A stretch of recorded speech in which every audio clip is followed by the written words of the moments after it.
laki kepada ketua pemuda yaitu Kanda Jasmi.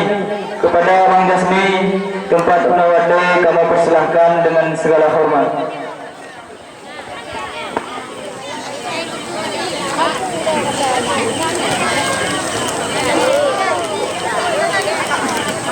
Kanda Jasmi.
Terima kasih kami ucapkan kepada Kanda Jasmi yang kau berikan bingkisan salah tadi.